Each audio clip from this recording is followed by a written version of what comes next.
Welcome to Deep Forest, a track I have recently really been enjoying for drifting. Now I know what you're thinking. This track has two long straights, and the only spot that looks worth drifting is right here. Well, yes, this spot slaps. Allow me to show you with this Mark III Supra I built that is an absolute beast.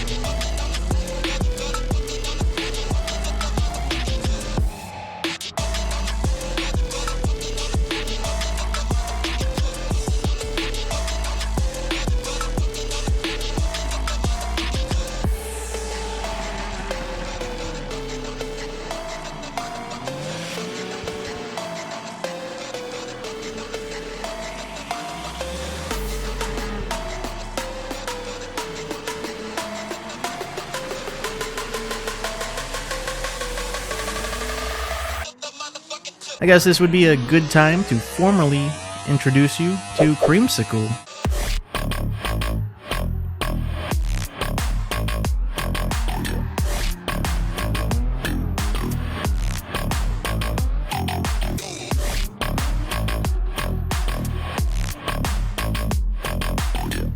Unfortunately, not the star of this video, as I didn't record the process of building and tuning this car, as I built it on a whim. You saw the title, you know who the star of this video is.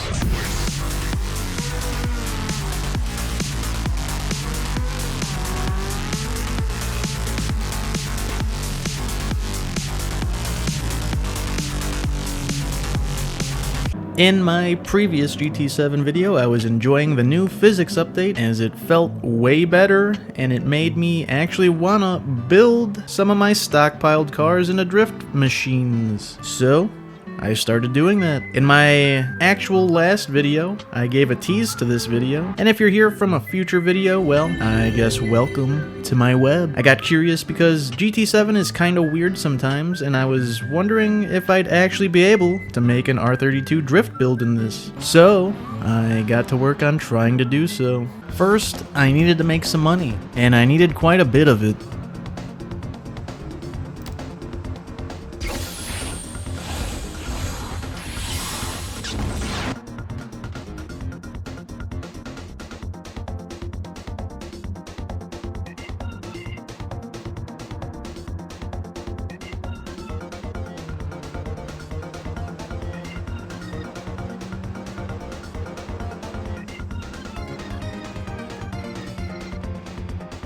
To the point where by the end of the build, I would have had spent $300,000 to $400,000, if you look at credit as dollars, on a 90s car. So glossing over that, I first started with seeing if I can actually get rid of that pesky all-wheel drive deal. Now, I don't think there is a way to disable that completely.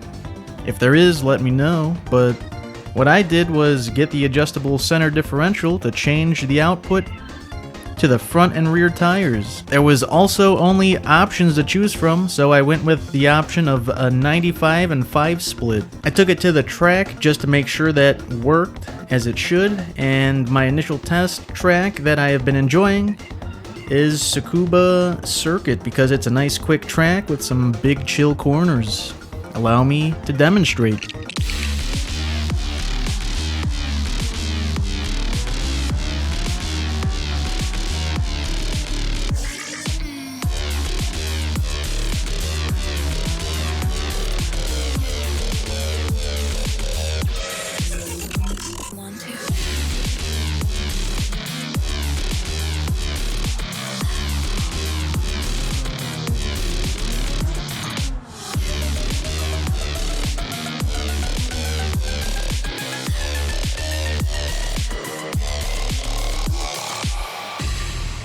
So I figured all was good and started upgrading the whole shebang.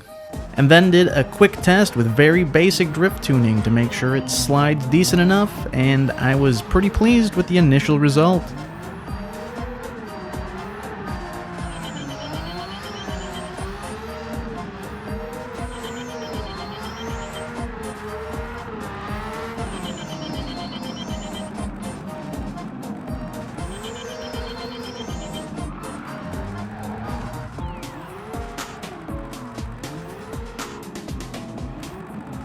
So before continuing to fine-tune everything, I decided to get my wheel setup and cosmetics. I added this date on the window as well as the number, which to you might not have any significance, but to me that is the date I recorded this and the number of subs I have at the time of recording. Also, I had to change that number multiple times as I was gaining subs here and there. Well, damn.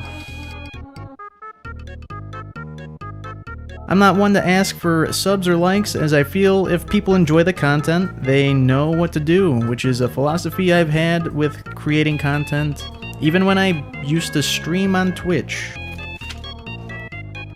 Reading materials. My chair is slightly swiveling as I'm doing this, so I'm slowly turning. So that's a philosophy I've always had, but I will also be one to recognize the accomplishment of gaining them.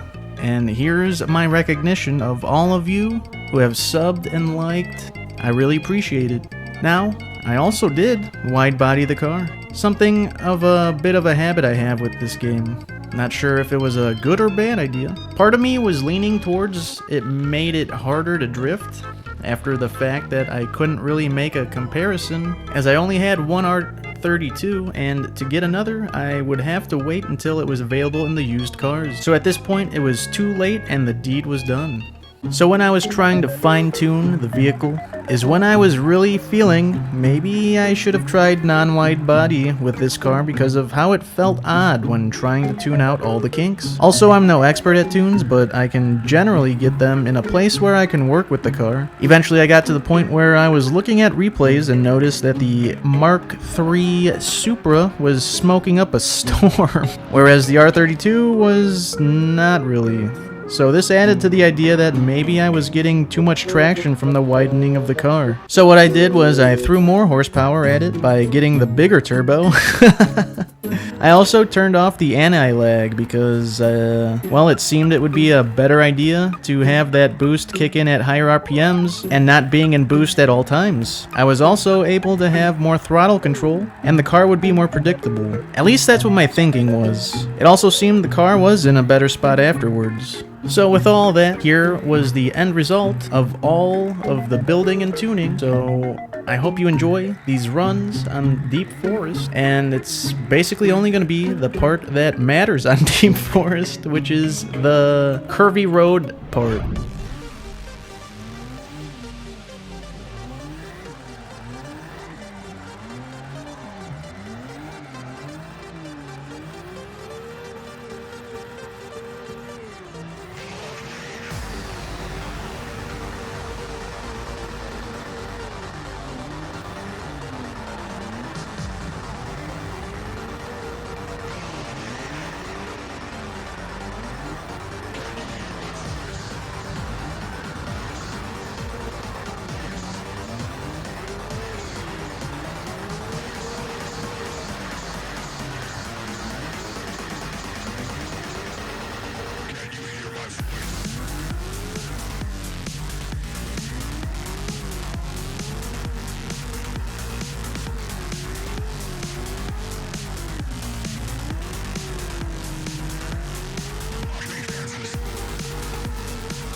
That's some heavy shit, man. Am I driving okay?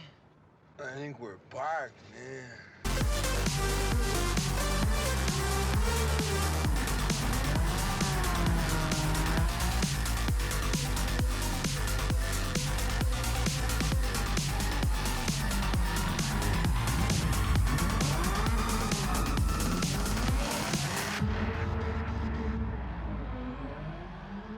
Yo, end of video send off. I hope you enjoyed it, and I appreciate you watching.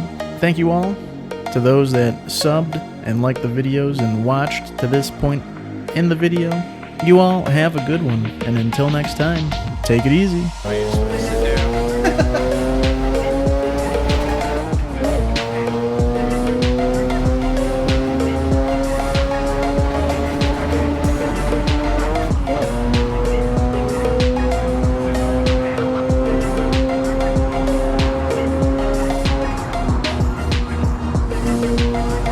Oh, Yep. Yeah, this boat does it all. oh shit.